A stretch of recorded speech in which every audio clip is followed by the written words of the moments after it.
So I just want to finish up talking about Xenosaga 3 quick.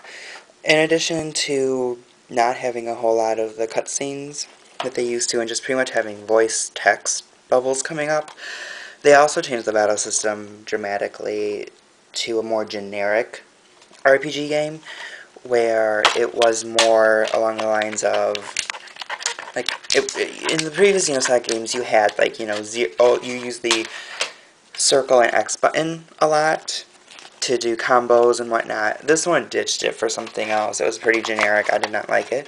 But amazing enough, oh gosh, what are they called? The,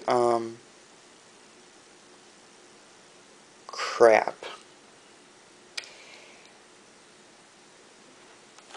These things. Those big robots. Oh god, I can't believe I can't remember their names. I think it started with an E or something. Anyways, the battle system for that was a lot better than Xenosaga 2's. Well, Xenosaga 2 had a really nasty one. This one was more like the... Yes, I thought it was ES, but I don't know why I thought it was something longer. The ES battles were more like in Xenogears, where when you battled in their big mechs, which was a lot better. But, yeah, the story in this was great. Really, really ended the series good, but I really do wish that they had more time. I just think that this was shortly after Bandai acquired Namco. So I think when they were looking over series, they thought that, okay, Xenosaga 2 didn't do that well, it was pretty much a flop, so let's just cut the Xenosaga game out. And then shortly after that, Namco sold like over 50% of Monolith Soft, the developers of this, to Nintendo. So now they pretty much make Nintendo games and maybe help in some of the development of other Namco games, most famously the BattleTech robot games. It's not BattleTech, it's something else, but Cosmos is in it. She's on the cover. So yeah, Xenosaga. There is a game coming out by Monolith Soft, ironically, called Xenoblade in Japan, but it's going to be called something else here.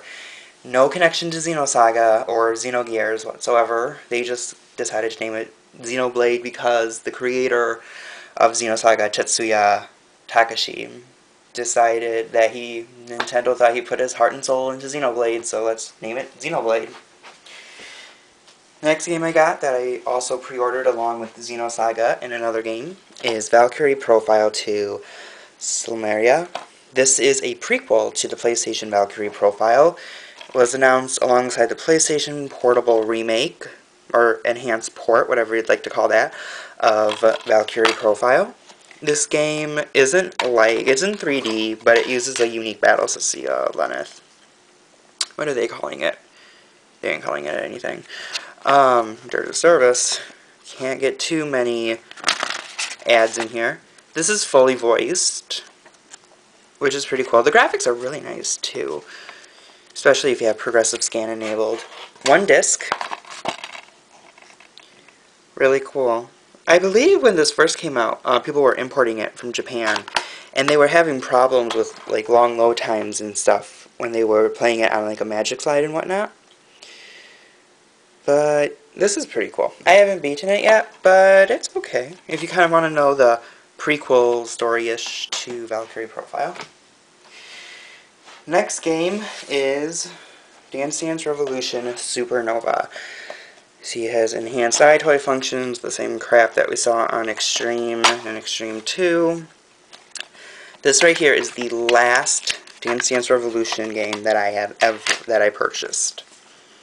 This is the last one, and I don't plan on purchasing any other ones because this just flat out sucked, and I did not like it. They did, again, dramatic changes to it where you had like a dancer and stuff. I did not like it at all. This is the only DDR game that I have not unlocked. I probably haven't even unlocked half the songs on this. I just stopped. Not all that great. Just, they changed too much of it. I didn't like it, so I'm not collecting them anymore. Last one. The game I pre-ordered alongside Xenosaga 2 and Valkyrie Profile, Xenosaga 3 and Valkyrie Profile 2 is Final Fantasy 13 Collector's Edition. This is in the metal case. And I got this because this came out in 2006, in November or October of 2006. PlayStation 3 was coming out, and I thought that, I'd really like to have a collector's edition in my collection. So this comes with the game alongside a bonus disc, which is a DVD showing off the history of Final Fantasy, going over Final Fantasies 1 through 11, and maybe a little bit of 12. I think it even has a little bit of 13 in it, too, because Final Fantasy 13 did debut in E3 2006, and this came out after that. The disc isn't all that great. I actually prefer game trailers retrospective to it, but hey, I can take some of these discs out. These are a pain to get out, too. You have a huge picture right here of that and that. Instruction manual, I think, is just the same, except it has collector's edition on the front. I also thought this would be also a nice little thing to have in the game, in my game collection, because I thought, oh, this is, they're only going to have enough to suit the pre-orders, blah, blah, blah, and go figure that you can still get this for, like, $20 now, and they were and like, even after Final Fantasy 13 came out, there's just, like, a crap load of these out there. So kind of disappointing, but this is metal. Or something like that.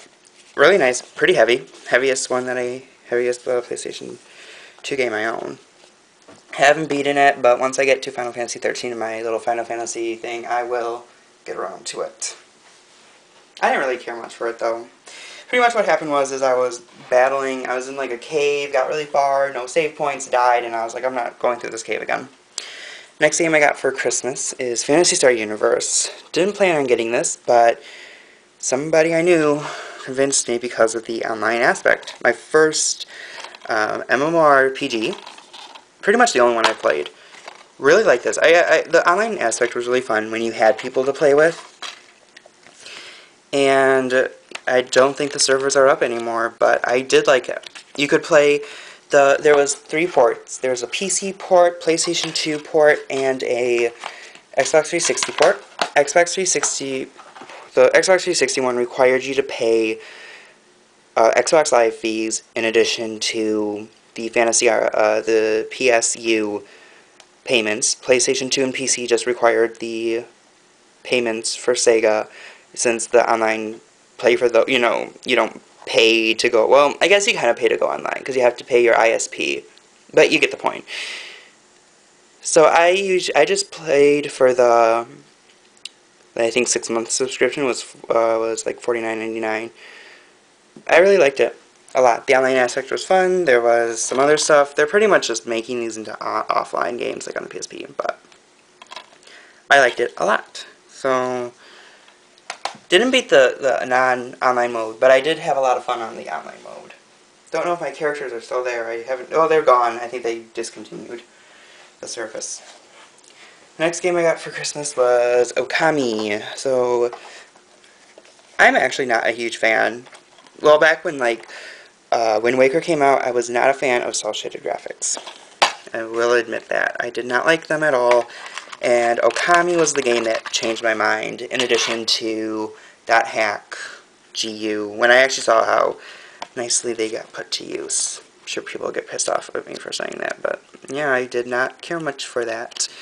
I haven't beat it yet, but I do like the graphics. There is a port on the Wii, which uses that. I don't know, whichever one's cheaper, I guess, or whatever one you want, or console that you have. But I did like Okami. It's okay. I haven't beaten it, but the graphics are really pretty. Oil painting and all that stuff. And it doesn't have progressive scan. That kind of sucks, but I would like to play it again on the PlayStation 3. I wonder if the upscaling does anything nicely to it. Next game is Karaoke Revolution presents American Idol. Last Karaoke Revolution game I got on the PlayStation 2. iToy, same thing that was on Party. This one actually has the voices of Simon and RJ? Randy. Maybe his name is RJ, I don't know. Pretty cool songs. Nothing special though. You could do campaign for American Idol, that sort of thing. And that's pretty much it. You know, they had that. This was okay. This is kind of where it went downhill, but then they made like 2 other games. There's Encore American Idol and then American Idol Encore 2. And with this game, we reach our halfway point, number 50, the Japanese Xenosaga. Shortly after I beat Xenosaga 3, which, just to say, I did beat Xenosagas 1 and 2 previous to that, because with Xenosaga 2 and 3, if you have complete save data from the previous game, so like with Xenosaga 2, if you had a complete game save from 1, and 3, if you had and vice versa with 3, you know, with 2, you could unlock all this stuff. So I wanted to make sure I beat this. So this is the Japanese game. The disc is really cool. You can kind of see how shiny it is, but it has this interesting finish on it. Paper thin stuff. Paper thin instruction manual. Interesting fact about they actually admit, they don't admit it, but they say on the Japanese case that this is a dual layer disc. In addition, this also could be installed on a hard drive for the PlayStation 2, because in Japan, there's quite a few PlayStation 2 games, that, like Final Fantasy X, I think Star Ocean, that you could install on a hard drive if you had it. This feature, I think, was only done in America for Final Fantasy XI. But yeah, you could do game installs like you can on a PlayStation 3 on the PS2 if you had the hard drive. And, of course, a Japanese game, which could do all that stuff. So it was about, they actually say about right here, it's 1.75 gigabytes of data could be put on there. So for faster loadings and all that stuff. I decided I do want to get Xenosaga 2, 3, and Freaks, and maybe even Reloaded, which is like the American port of Xenosaga 1 released in Japan. It has a few extra things with it. Just because of how much I like Xenosaga, after Xenosaga 3, I was like, you know, I do want to get the Japanese ones just because of how much I like the series. I still haven't gotten 2 or 3 yet, but I got that used on eBay. Next game, which is the last game I purchased while having a PlayStation 2. Oh wait, Karaoke Revolution American Idol was the first game I got in 2007, with Okami being the last I got in 06. So, the week I got my PlayStation 3, I got it on a Saturday. I got this on a Thursday. Shining Force Ixu. That's how it's not EXA, it's like EXU. EXA or something like that. It's a weird word. Spiritual successor to Shining Force Neo, has really cool cel-shaded cutscenes as opposed to the full 3D one. I haven't beaten it yet, but it does some things better. You can have multiple party members. You have the same party members, but you break them off into 2 people since these 2 are the head of the game. And you can actually equip other party members, which is really good. But besides that, most of the monsters and whatnot are just rehashes from Neo. Next 4 games I got at Circuit City in about May. They had a bargain bin, and it was pretty interesting. So Onimusha 2 Samurai Destiny was one that I got for probably under $10. This is the one that does not have Japanese voice work in it, like Onimusha 1. This just has American, which is just bad. I'm currently playing through this one. Yeah, like 3 years later, I finally get around to playing this. So, hopefully I get this done soon so I can go on to 3 and then Dawn of Dreams. Next game I got in that bargain bin was Drakengard 2. This is a game, haven't beat it, played it a little bit when I got it. It kind of reminds me of Panzer Dragoon Saga, which kind of Prince of Persia. Oh, that's what you get for having Ubisoft, but Square Enix, I thought they would have a Square Enix game. So, you know, it's like a dragon. Sequel, I don't really know, because I guess it's a direct sequel, and I didn't play the first one, so I have no idea how it actually goes. But, yeah, I need to play it, though. Next game, probably last one to show, is Suikoden Tactics. Again, got it in the bin for under $10. You get a soundtrack. Suikoden. That's freaky. I don't know what the hell. I kind of played it, thought it was interesting. That kind of stuff.